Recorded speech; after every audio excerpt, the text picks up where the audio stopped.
Қайырлы кеш, қымбатты достар. Сіздермен бірге мен Салтанат Әбдіғали. Тікелей эфирге қош келдіңіздер. Қосылған кісілер болса, бейнем қалай көрініп тұр, даусым жақсы естіліп тұр ма, комментарийға жазып жіберсеңіздер. Гүлназ топқа бөлісіп қой, я? Кері байланысқа шықсаңыздар, жақсы болар еді.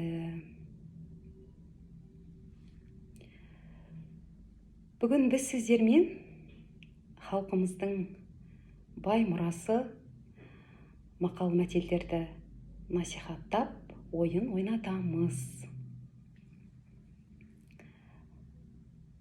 Негізі Наурыз мерекесіне жоспарланған эфир, десе де қасиетті Рамазан айы келді, мерекеде барлығымыз қонақта жүрдік, сондықтан бүгін сәті түсіп тұр. Көп рахмет, Бөбек апай, жақсы қосылып отырмыз дейді. Рахмет, әдемі, жақсы естіліп тұр. Біздің тұрақты оқырмандар жақсы біледі.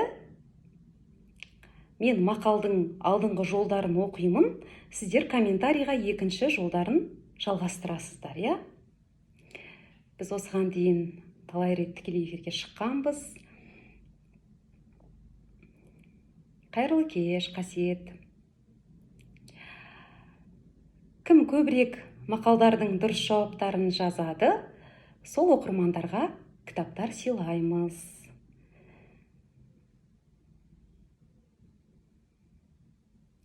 Күтеміз бе, оқырмандар қосыла түссін, әлде бастаймыз ба?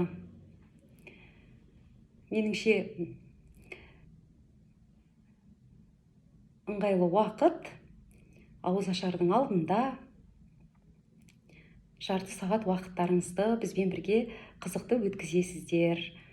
Ораза ұстаған жандар қабыл болсын, айтқандай. Ендеше бастай берейік, я? Қош келдіңіздер тікелей эфирге. Мақал мен мәтел сөздер ешқашан суалмайтын, өзінің маңызын жоғалтпайтын, уақыт өткен сайын толысып жаңара беретін, әр заманның тыныс тіршілігін танытатын, тілге нәр беретін, сөзге әсемдік, сұлулық сыйлайтын, ұтымдылық құятын біздің байлығымыз. Қанекей, кім көбірек мақал біледі екен? Ұлық болсаң, кішік бол деген тақырыптан бастайық. Ал кеттік. Аманғали аға, рахмет. Нар тәуекел дейді. Сәттілік сізге. Қане. Басшысы жоқ, ел жетім. Мұны барлығыңыз білесіздер. Басшысы жоқ, ел жетім. Мен 3 рет қайталаймын, одан көп қайталамаймын. Және де біздің YouTube арнадағы көрермендерге түсінікті болу үшін жауапты оқып, және дұрыс жауап жазған оқырманның да аты жөнін оқып отырамын. Басшысы жоқ, ел жетім.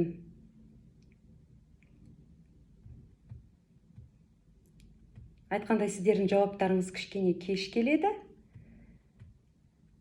Десе де бір дұрыс жауапты оқып барып қабылдайық, я? Аққу қасыз көл жетім дейді. Ұқсап тұр, ағашы жоқ, жер жетім дейді. Балығы жоқ, көл жетім екен. Келесі мақал, бір кісі таққа мінсе, бір кісі таққа мінсе, бір кісі таққа мінсе.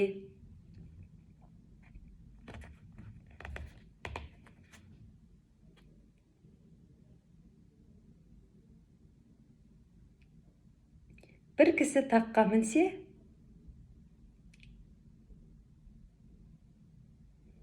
екінші мақал, мың кісі атқа мінер. Дұрыс айтасыз Бөбек апай. Жауап қабылданды. Ел иесіз болмайды. Біздің бүгінгі эфирімізге қатысты мақал. Ел иесіз болмайды.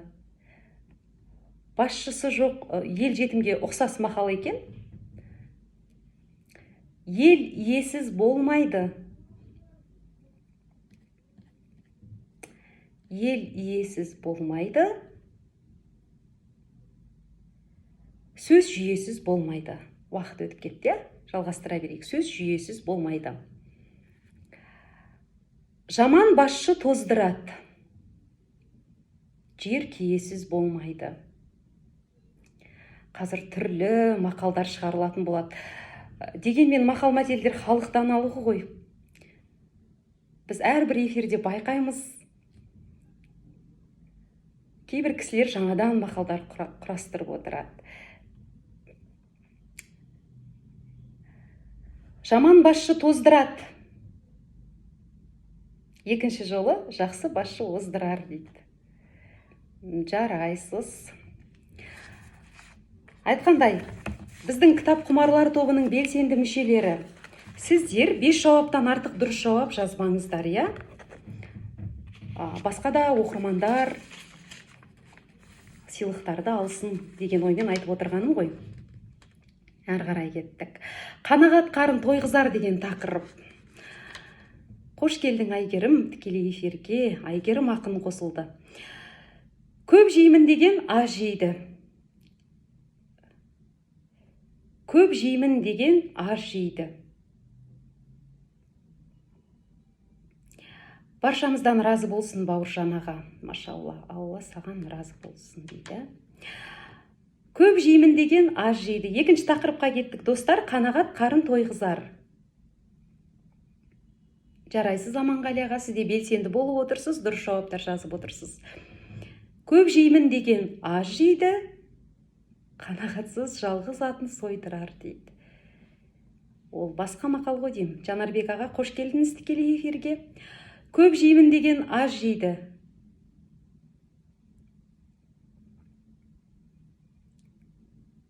Жауабы керісінше. Сіздерге көмектескім келіп отыр. Елсіз ел болмайды. Ол қандай мақал, қасиет? Аз жеймін деген көп жейді жауабы. Далабайға десе де жауабыңызды қабылдайық. Аз жеймін деген тоймайды дейді.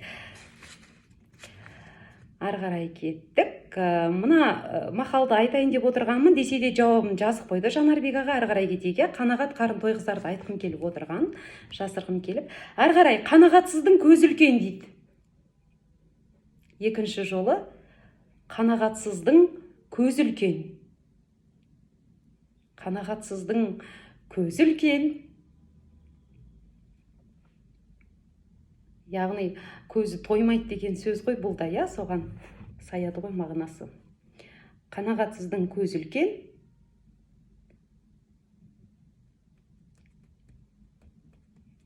Қанағатсыздың көзі үлкен. Қанағаттының жүрегі үлкен дейді. Қандай әдемі сөз.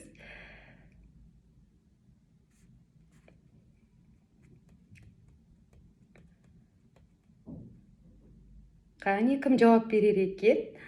Қанағатсыздың көзі үлкен. Ақылсыздың сөзі үлкен. Қанағатшылдың өзі үлкен дейді. Құрастырылып кете береді, я? Қанағатсыздың көзі үлкен, ақылсыздың сөзі үлкен екен. Әрі қарай кеттік. Мұны барлықтарыңыз білесіздер, жарысып жауап бересіздер деп ойлаймын. Тоқал ешкі мүйіз сұраймын деп. Тоқал ешкі мүйіз сұраймын деп. Тоқал ешкі мүйіз сұраймын деп. Несінден айырылыпты? Арасында жеңіл мақалдарды қосып отырмын таңдап. Сақалынан айырылыпты дейді. Мұнда құлағынан айырылыпты деп қойыпты. Я, негізінен сақалынан айырылыпты, ол қате кетіп қалған шығар. Әрі қарай кеттік. Үшінші тақырыбымыз. Әрбір тақырыптан 5 мақалдан алып отырмын. Ары қарай кеттік бізде. Адасқанның алды жөн, арты соқпақ деген тақырып. Сонымен жаңылмайтын жақ,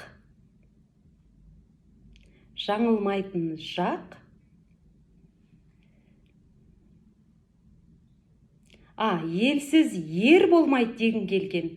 Жарайсың, Қасиет, жақсы жауап. Жаңылмайтын жақ,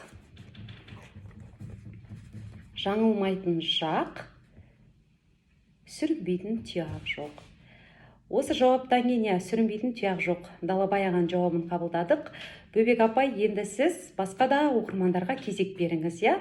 Сіз бір кітапқа ие болдыңыз, болатындай жауаптар бердіңіз. Кісі қатесіз болмас. Кісі қатесіз болмас.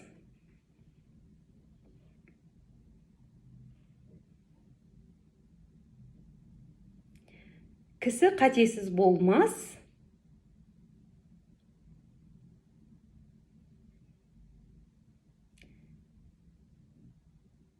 Кісі қатесіз болмас. Бөбек апай, сіз қателеспесем Атыраудан, не? YouTube арнадағы оқырмандарға сізді таныстырып отырайын. Біздің бір оқырманымыз кітапты ұтып алды.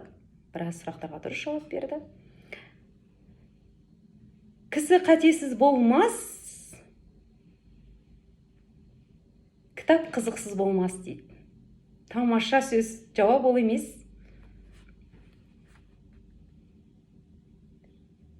Кісі қатесіз болмас, көл бақасыз болмас. Әрі қарай кеттік. Өзің білген бір күні. Оразаға қатысты таңдағанмын ғой деймін, Рамазан айына. Өзің білген бір күні.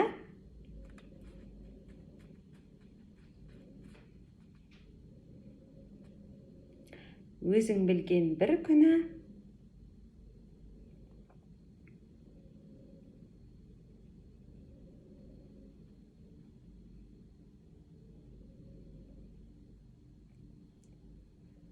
Өзің білген бір күні. Өзің білген бір күні. Бір білгені көп күнә дейді. Жоқ, жауап ондай емес. Сіз сол сөзді, бәрі білген көп күнә. Қабылдайықшы, жарайды, я? Далабай аға, сіздің жауабыңызды қабылдаймыз. Өзің білген бір күнә, халық білген мың күнә. Десе де сіздікі ұқсас келіп тұр екен. Ары қарай кеттік, достар. Адастырсаң көпті мың күнә дейді. Мен жаңа сіздерге айтқанмын, я? Тікелей эфирдің басында көп білген сауап дейді. Қазір неше түрлі оралымды ойлар оқисыздар деп, міне, өздеріңіз куә болып отырсыздар. Ойың түзер бойыңды деген тақырып бойынша жалғастырамыз мақалдарды. Көп ойлаған табар. Көп ойлаған табар. Сіздерге қатысты айтылып отыр, Жайна апай. Солай ойланып жазып отырғандарыңызға. Көп ойлаған табар. Көп ойлаған табар. Уақытқа бір қарап қояйын. Аз ойлаған тозар. Жоқ, жауап ол емес. Көп ойлаған табар. Көп ойнаған тозар. Айна Беласарова, қателеспесем, жарайсыз. Әдемі жауап, десе де жауап дұрыс емес. Оңай жауап, достар. Қарапайым жауап. Тақ қалай көмектесем екен сіздерге? Жарайды, өзім оқиын жауабын. Көп ойлаған табар, көп үрлеген жағар. Отты ғой. Көп ұмтылған алар дейді.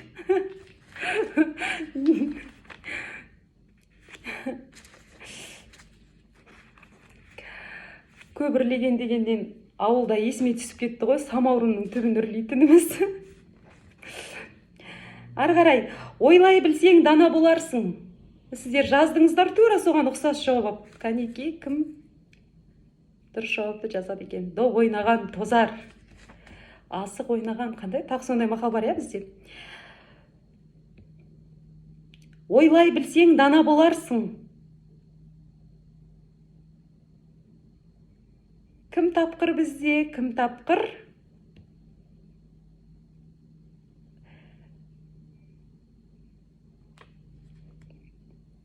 Ойнай білсең дана боларсың.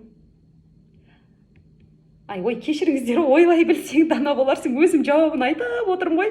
Ойнай берсең бала боларсың. Дұрыс айтасыз. Пердегүл апай, сіздің жауабыңыз қабылданды. Өзім жауапты оқып отырмын ғой. Ары қарай кеттік. Ойын түбі от. Ойын түбі от. Айтамыз иә, ойнай берсең от шығады, тоқташы осы жерден деп. Ойламасаң шала боларсың. Талғат аға жазушы ғой. Сөз зергері дейтін бедік, қазір біраз мақалдар құрап тастауым мүмкін. Ойын түбі от. Ойын түбі от. Ой түбі алтын. Айта салайын, басқа мақалдар күтіп тұр ғой бізді. Ойын түбі от, ой түбі алтын. Ары қарай кеттік. Өсекке керең бол. Өсекке керең бол.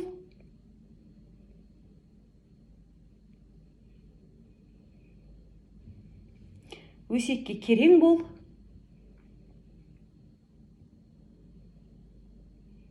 Дұрыс айтасың. Ой түбі алтын. Қасиеттің жауабы қабылданды. Келесі тақырыпқа көшеміз. Алаған қолым береген деген тақырып.